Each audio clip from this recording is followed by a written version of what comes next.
सबसे पहले आप इस वेबसाइट को विजिट करें code.visualstudio.com। इस वेबसाइट से आप विजुअल स्टूडियो कोड एडिटर को डाउनलोड कर सकते हैं।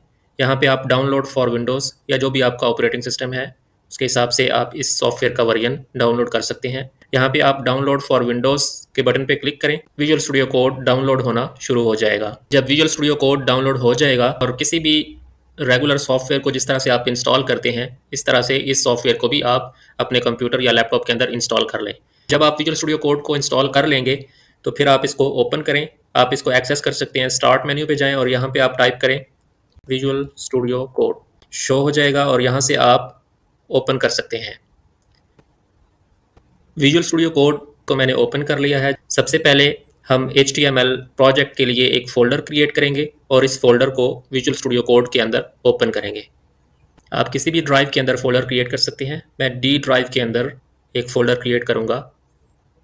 सबसे पहले आप राइट क्लिक करें, यहाँ पे आप न्यू के बटन पे क्लिक करें और एक नया फ़ोल्डर क्रिएट कर लें। अपने HTML प्रोजेक्ट के लिए मैंने इस फोल्डर का नेम रखा है HTML।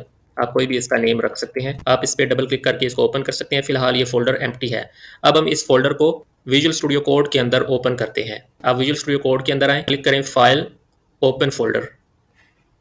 यहाँ से आपने उस फोल्डर को सिलेक्ट करना है। तो हमारा फोल्डर डी ड्राइव के अंदर था, तो मैं यहाँ पे डी ड्राइव के अंदर जाऊँगा और HTML के फोल्डर को सिलेक्ट कर लूँगा।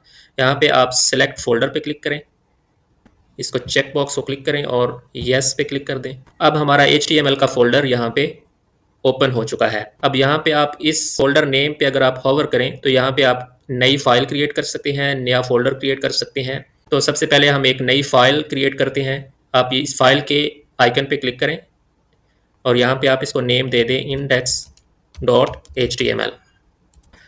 अब हमारी index.html फाइल क्रिएट हो चुकी है। अब इस फाइल के अंदर आप अपना HTML का कोड टाइप कर सकते हैं।